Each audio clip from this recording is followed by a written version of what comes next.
겨울 서점에 오신 것을 환영합니다. 저는 김겨울입니다. 여러분 혹시 겨울 서점에 예전에 올라갔던 아동학대에 관한 뒤늦은 기록 책에 대한 영상 기억하시나요? 그 이후에 들어오신 분들은 아마 그 영상의 존재를 모르실 수도 있을 것 같은데요. 모르시는 분들을 위해서 제가 카드 링크 걸어둘 테니까 한번 참고해 보셔도 좋겠습니다. 이 영상이 올라가는 11월 19일 오늘은 세계 아동학대 예방의 날입니다. 세계 아동학대 예방의 날을 맞아 오늘은 언론의 관점에서 피해 아동들을 연민하는 데 그치지 않고 우리 사회의 법과 제도를 돌아볼 수 있는 기회를 한번 만들어 보려고 합니다. 이 영상은 Save the Children과 함께합니다. 세이브 더 칠드런이 만든 문 뒤의 아이들이라는 이 사례집은 2013년 울주 아동학대 사망 사건부터 약 8년간의 중대 아동학대 사건을 다룬 사례집입니다. 아동학대 사건들을 통해 우리가 처한 현실을 돌아보고 아이들을 구할 수 있는 방법을 한번 살펴보기 위한 그런 책인데요. 총 18가지의 아동학대 사건이 수록이 되어 있고요. 이 8년의 기록은 이 책뿐만이 아니라 온라인 아카이빙 홈페이지로도 만나보실 수 있습니다. 아래 자막으로 홈페이지 주소가 나가고 있으니까 참고 부탁드리고요. 사례집은 이 온라인 아카이브 대한민국 아동학대 8년의 기록 이 사이트에서 종이책 또는 PDF 전자책 파일로 신청하실 수 있습니다. 종이책은 소량만 남아있어서 좀 일찍 소진이 될 수 있고요. 그 뒤로는 PDF로만 배포가 가능하다고 하니까요. 이 점은 참고 부탁드립니다. 사례집은 크게 3챕터로 되어 있고요. 첫 번째 챕터에서는 여러 가지 아동학대의 양상들을 살펴보고 두 번째 챕터에서는 그에 대한 대응 방안이 어떻게 발전해왔고 지금 어떤 형태를 띠고 있는지를 한번 살펴보고요. 그리고 지금의 대책이 가지고 있는 한계도 한번 살펴봅니다. 챕터 3 마지막 별첨 부분에서는 사건의 이름, 학대받은 아동의 연령, 그리고 처벌 내용 등이 표로 이렇게 쭉 수록이 되어 있습니다. 참 안타까운 사건들이 다양하게 많이 수록이 되어 있는데요. 여기서는 그 모든 사례들을 지금 다 이야기하진 않을 거고요. 그 중에서 2가지 정도의 주제로 여러분께 한번 말씀을 드려보려고 합니다. 일단 첫 번째는 훈육을 핑계로 이루어지는 아동학대에 대한 이야기입니다. 이 책에는 신고가 살릴 수 없었던 아이들이라는 챕터가 있습니다. 이 소챕터에서는 아동학대 신고가 되었지만 구조가 되지 못한 아이들을 다루고 있는데요. 아까 말씀드린 울주 아동학대 사망 사건에서는 부모가 이런 식으로 이야기를 했어요. 학대를 하면서 잘 가르치기 위해 매를 든 것이다.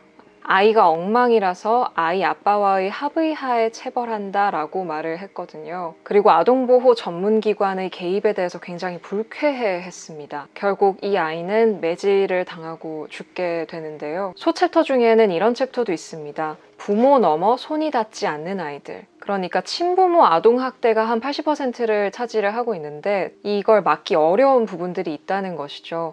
이 책에서 다루고 있는 사례 중에는 평택 아동학대 사망 사건이 또 있습니다. 이 사건에서는 아이가 대소변을 가리지 못한다는 이유로 때리거나 젖은 몸으로 베란다에 서 있도록 학대를 했거든요. 그러니까 학대를 하는 부모들이 대는 핑계 중에 하나가 훈육을 위해서 아이가 뭘 잘 못해서 아이를 가르치기 위해서라는 것인데 이에 대해서는 이제 챕터 2에 그것에 대한 어떤 대응이 나와 있는데요. 올해 1월, 2021년 1월에 민법에서 징계권이 삭제됐습니다. 그 말인즉슨 더 이상 훈육이라는 말로 학대를 정당화할 수 없다는 것을 뜻합니다. 이런 내용도 사례집에서 만나보실 수 있고요. 또 여전히 우리 사회에 부족한 아동보호 체계에 대한 문제의식도 담겨 있습니다. 서둘러 보낸 집이 지옥이 된 아이들이라는 소챕터에서는 신고 후에 다시 집으로 돌려보내져서 재학대를 받은 아이들에 대한 이야기가 나오는데요. 의정부 아동학대 사망 사건에서는 아동보호 전문기관의 개입이 있었음에도 불구하고 이 부모가 담당자와의 방문 약속을 계속적으로 어겼어요. 그리고 결국 아이를 사망에 이르게 했거든요. 또 함께 키워주는 사회가 없던 아이들이라는 소챕터에서는 사회경제적으로 지원이 부족해서 학대 상황에 놓인 아이들도 다루고 있습니다. 강서 아동학대 사망 사건에서는 부부가 본인들이 아이를 키울 수 있는 상황이 되지 않아서 허가를 받지 않은 민간 위탁시설에 이제 아이를 맡기게 되었는데 그 시설에서 아이가 폭력을 당하거나 밥을 굶긴다거나 하는 학대를 받아서 사망을 하게 됐어요. 이 부부가 공공정책의 도움을 도움을 받아보고자 정말 백방으로 노력을 했지만 결국은 아이를 잃은 상황이 된 거죠. 그러니까 사회 전반적으로 지금 아이를 보호하고 아이를 키울 수 있는 그런 인프라가 여전히 부족하다는 것입니다. 2021년 현재에도 아동보호 전문기관의 상담원 1명이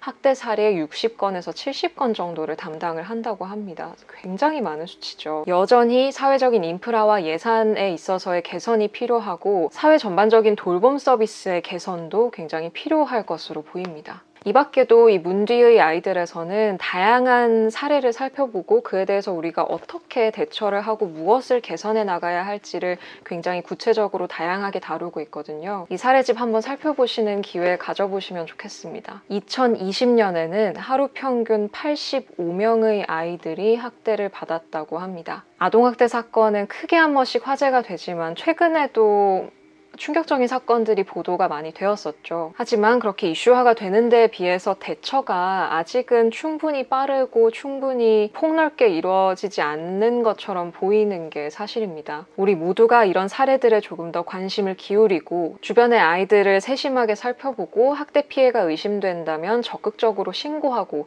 또 어떤 제도 개선을 요구하는 그런 일들이 더 많은 아이들을 구하는 결과로 이어질 거라고 생각을 합니다. 세이브 더 칠드런 온라인 아카이브에서는요, 아동학대 정책 개선을 위한 서명 캠페인도 진행을 하고 있거든요. 그냥 지나치지 마시고 한번 들르셔서 서명도 하고 가시면 좋겠습니다. 이 책의 들어가는 글의 일부분을 읽어드리면서 마무리를 할게요.